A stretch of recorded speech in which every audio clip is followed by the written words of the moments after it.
그러므로 너희는 이렇게 기도하라. 하늘에 계신 우리 아버지여, 이름이 거룩히 여김을 받으시오며. 하늘시학교의 어린이 여러분 안녕. 오늘도 주님이 가르쳐 주신 기도에 관해 생각해 봅시다. 주님이 가르쳐 주신 기도의 첫 문장이에요. 우리가 기도할 때 누구에게 하나요? 네, 우리는 기도할 때 하늘에 계신 우리 아버지에게 기도합니다. 또 물어볼게요. 그러면 우리가 기도할 때 무엇을 위해 기도해야 하나요? 어린이 여러분은 무엇을 위해서 기도하나요? 어젯밤에 자기 전에 무엇을 기도했나요? 오늘 아침에 일어나서 무엇을 위해 기도했나요? 많은 어린이가 자기 자신을 위해서만 기도를 한답니다. 하나님, 이렇게 해주세요. 하나님, 저렇게 해주세요. 이렇게 기도하지요. 이런 기도는 모두 자신을 위한 기도입니다. 그런데 우리 예수님은 자신을 위해서만 기도해서는 안 된다고 하셨어요. 먼저 하나님을 위해서 기도하라고 하셨어요. 이런 식으로 말씀하셨어요.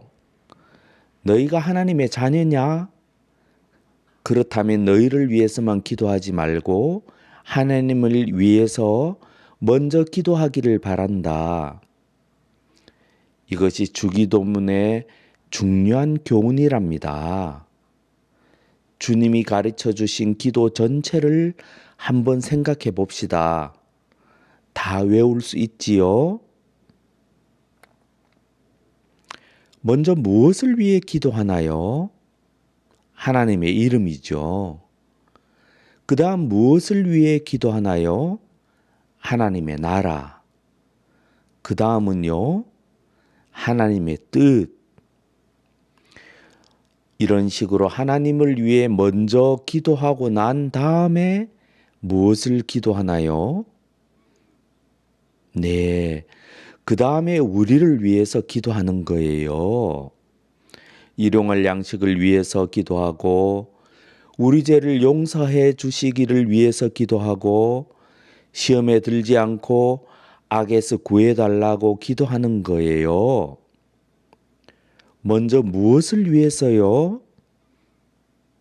네, 하나님을 위해서 먼저 기도하고 그 다음에 우리를 위해서 기도하는 것이지요. 이것이 주님이 가르치신 기도랍니다. 어린이 여러분, 여러분이 더 어릴 때를 한번 생각해 보아요. 그때 여러분이 할 수 있는 것은 엄마에게 젖을 달라고 우는 것밖에 없었어요.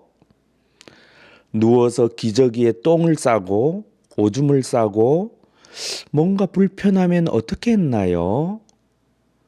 응애하고 울어서 나를 편하게 해주세요 라고 엄마 아빠께 요청하였지요.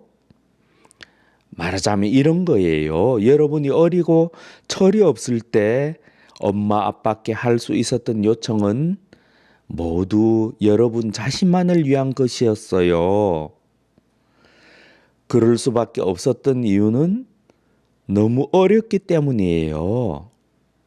그런데 지금 여러분은 아기가 아니지요? 많이 컸지요? 그렇게 자라고 나니까 어떻게 되었어요? 엄마 아빠께 여러분을 위한 요청만 하게 되나요? 아니죠. 여러분은 이제 많이 자랐기 때문에 엄마 아빠의 마음도 헤아릴 수 있게 되었어요. 엄마 아빠가 직장에서 돌아왔는데 너무 피곤하면 어떻게 해요? 엄마 아빠 오늘 많이 피곤하시지요? 우리를 위해 돈을 버시느라고 수고가 많으십니다. 라고 하면서 설거지도 해드리고 어깨도 주물러주고 그렇게 하지요? 여러분이 갖고 싶은 것이 있어도 돈을 아껴서 엄마 아빠에게 선물도 사드리고 그렇게 하지요? 누구나 크면 그렇게 하지 않나요? 그렇게 하지 않는다고요? 그렇다면 여러분은 아직도 어린 거예요. 여러분이 좀 더 자라고 나이가 들면 엄마 아빠를 도와드려야 할 일이 보일 거예요. 엄마 아빠도 여러분을 든든히 생각해서 이런저런 일을 맡길 거예요. 하나님과 우리 관계도 마찬가지랍니다. 우리가 어릴 때는 자신을 위해서만 기도할 때가 많아요. 하지만 우리가 하나님의 자녀로서 자라게 되면 예수님이 가르치신 대로 자신을 위해서 기도하기 전에 먼저 하나님을 위해서 기도하게 된답니다. 예수님은 다음과 같이 말씀하셨어요. 너희는 먼저 그의 나라와 그의 의를 구하라. 그리하면 이 모든 것을 너희에게 더하시리라. 이것이 하나님 나라의 중요한 원리랍니다. 먼저 하나님의 나라와 하나님의 의를 구하는 거예요. 그러면 다른 것은 하나님이 책임을 져주신답니다. 하늘에 계신 우리 아버지께 하는 기도의 제일 첫머리에 무엇이 있어야 합니까? 내 하나님을 위한 기도가 있어야 해요. 하나님의 이름이 거룩히 여김을 받으시오며 라는 기도가 우리가 제일 먼저 해야 하는 기도랍니다. 이 기도의 자세한 의미는 다음 주일에 생각해 보도록 합시다. 그럼 하늘시학교회 어린이 여러분, 다음에 또 만나요. 안녕.